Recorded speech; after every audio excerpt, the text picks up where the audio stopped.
அதிகாரத்திலும் பங்கு என்கிற முழக்கத்தை, கோரிக்கையை 1999 முதலாக விடுதலை சிறுத்தைகள் கட்சி தேர்தல் அரசியல் களத்தில் அடியெடுத்து வைத்த போது எழுப்பிய ஒன்றாகும். மூப்பனார் அவர்களோடு நாங்கள் கூட்டணியில் இருந்தபோது மூப்பனார் அவர்களே இதை திரும்ப திரும்ப பல மேடைகளில் சொல்லி அதை ஆதரித்திருக்கிறார். 2016 நாங்கள் மக்கள் நல கூட்டணி உருவாவதற்கு முன்பு விடுதலை சிறுத்தைகள் கட்சியின் சார்பில் இந்த கருத்தை மையமாக வைத்து ஒரு கருத்தரங்கை நாங்கள் நடத்தியிருக்கிறோம். அது ஒரு புத்தகமாகவும் வெளிவந்திருக்கிறது. எனவே இது புதிய முழக்கம் அல்ல, புதிய கோரிக்கையும் அல்ல. கூட்டணி ஆட்சி முறை என்பது ஜனநாயகத்தின் ஒரு உயர்ந்த அம்சமாகும். ஒரு கட்சி ஆட்சி இதுவரையில் இந்தியாவிலும் சரி, மாநிலங்களிலும் சரி, நீண்ட காலம் நடைமுறையில் இருந்து வந்திருக்கிறது. 1977க்கு பிறகு தொடர்ந்து டெல்லியில கூட்டணி ஆட்சி முறைதான் நடைமுறையில் இருந்து வருகிறது என்பதை நாம் அறிவோம். காங்கிரஸ் ஆண்டாலும் சரி, பிஜேபி ஆண்டாலும் சரி, தனி பெரும்பான்மை பலத்தோடு வெற்றி பெற்ற நிலையிலும் கூட பாரதிய ஜனதா கட்சி கூட்டணி ஆட்சி முறையை நடைமுறைப்படுத்தி வருவதை நாம் அறிவோம். ஆகவே இது ஒரு இயல்பான கோரிக்கை. இந்த கோரிக்கையை எழுப்புவதில் எந்த உள்நோக்கமும் இல்லை. ஜனநாயகத்தின் இன்னொரு பண்புதான் அல்லது இன்னொரு அம்சம்தான் கூட்டணி ஆட்சி கோரிக்கை என்பதாகும்.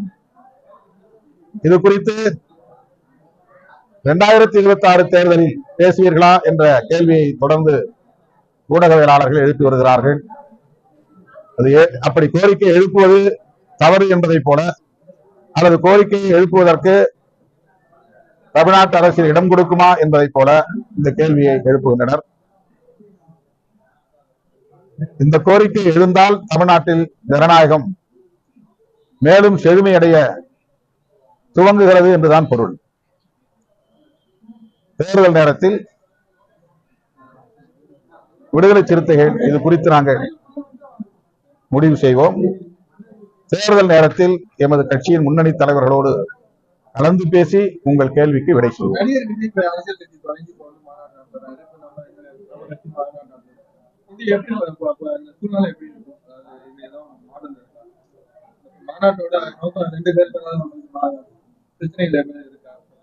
அவரு கட்சி முதல்ல தொடங்குறாரு. அதனால அவருடைய தொண்டர்களை உற்சாகப்படுத்துவதற்கு, ஊக்கப்படுத்துவதற்கு அவர் மாநாடு ஒன்றை அறிவித்திருக்கிறார். அதில் அவருடைய கொள்கை கோட்பாடுகளை அறிவிக்க இருக்கிறார் என்று தெரிய வருகிறது.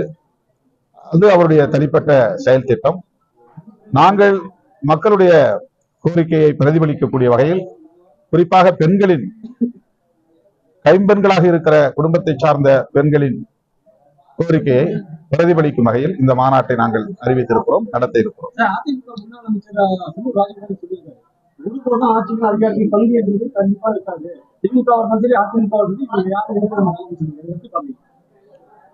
அவங்க கட்சியுடைய நிலைப்பாடா இருக்கலாம், அல்லது தனிப்பட்ட முறையில் அவருடைய நிலைப்பாடா இருக்கலாம். அதை சொல்லுவதற்கு அவர்களுக்கு உரிமை இருக்கிறது. பெரிய கட்சிகள் சுயமான வலுவோடு ஆட்சி அமைக்கக்கூடிய வாய்ப்பு இருந்தால் அவர்கள் ஒருபோதும் கூட்டணி ஆட்சிக்கு உடன்பட மாட்டார்கள். ஆனால் அந்த கட்சிகள் வலுவிழக்கிற போது தவிர்க்க முடியாத ஒரு சூழல் உருவாகும், கூட்டணி ஆட்சிக்கான தேவை உருவாகும். அதுதான் உண்மையான ஜனநாயகம் வளர்கிற ஒரு காலமாகவும் இருக்க முடியும். கூட்டணி ஆட்சி என்பது ஜனநாயகத்திற்கு எதிரானதல்ல, ஜனநாயகத்திற்கு உடன்பாடானது என்பதை ஒவ்வொருவரும் புரிந்து கொள்ள வேண்டும். அதிமுகவின் நிலைப்பாட்டை அதிமுக பொதுச் செயலாளர் தான் அறிவிப்பார் என்று ஒரு அமைச்சர் சொல்கிறார். கூட்டணி ஆட்சிக்கு இடமில்லை என்று முன்னாள் அமைச்சர் பொதுச் செயலாளருக்கு முன்னதாகவே அவர் சொல்லுகிறார் அப்படிங்கிற ஒரு கேள்வி இருக்கிறது. அந்த அவருடைய கட்சி நிலைப்பாடாக இருக்கலாம், ஒருவேளை அவருடைய ஒப்புதலை பெற்று கூட அவர் சொல்லியிருக்கலாம். அதிலே நாம் கருத்து சொல்ல விரும்புகிறோம்.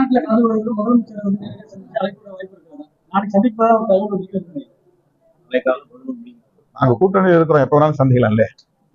கூட்டணியில் தானே இருக்கிறோம். அதனால முதல்வர் வெளிநாட்டில இருந்து வந்திருக்கிறாரு. அவரை பார்த்து வாழ்த்து சொல்வது அல்லது அந்த தொழில் முதலீட்டு பயணம் எவ்வாறு இருந்தது என்று விசாரிப்பதற்கு சந்திக்க இருக்கிறோம். அது அவரை பார்த்த பிறகுதான் சொல்லும்.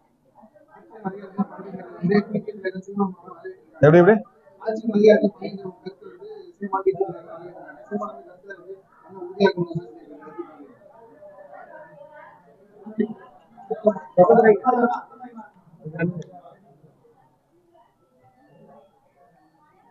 இத ஒரு கருத்தா சொல்லி இருக்கிறோம். இந்த கருத்துல இருந்து நாங்க பின்வாங்கி விடுவோமோங்கிற சந்தேகத்தில இருந்து அவர் அந்த மாதிரி சொல்லியிருக்கிறதா தெரியுது. அவருடைய ஆலோசனைக்கு நன்றி. டெல்லி முதல்வர் அரவிந்த் கெஜ்ரிவால் 2 நாட்கள் தான் பதவி போறோம்னு சொல்லியிருக்காரு. அவருக்கு மத்திய அரசு அழுத்தம் கொடுத்ததாலதான் இந்த பதவி எடுத்திருக்கிறாரா? எப்படி பாத்தீங்க?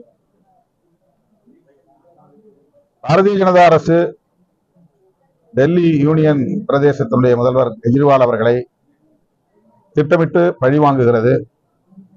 அவருக்கு நெருக்கடி மேல் நெருக்கடியை கொடுத்துக் கொண்டிருக்கிறது. ஊழல் தொடர்பான வழக்கு விசாரணையில் இருக்கிறது. அந்த விசாரணை முடியட்டும், தண்டனை உண்டா இல்லையா என்பது தீர்ப்பு சொல்லட்டும், அது பிரச்சனை இல்லை. ஆனால் ஒரு திட்டமிட்ட பழிவாங்கும் நடவடிக்கையாகவே அவரையும் அவருடைய துணை முதல்வரையும் கைது செய்து பிணையில் வெளிவிடாமல் பல மாதங்கள் உள்ளே வைத்து அவருக்கு மிகப்பெரிய அளவில் நெருக்கடியை தந்திருக்கிறது. இது ஒரு அரசியல் பழிவாங்கும் நடவடிக்கை என்பதை மிக இலகுவாக எல்லோராலும் புரிந்து கொள்ள முடியும். இந்த சூழலில் அவர் பதவி விலகுவதாக எடுத்திருக்கிற முடிவு மிகச் சரியானது, வரவேற்கிறேன்.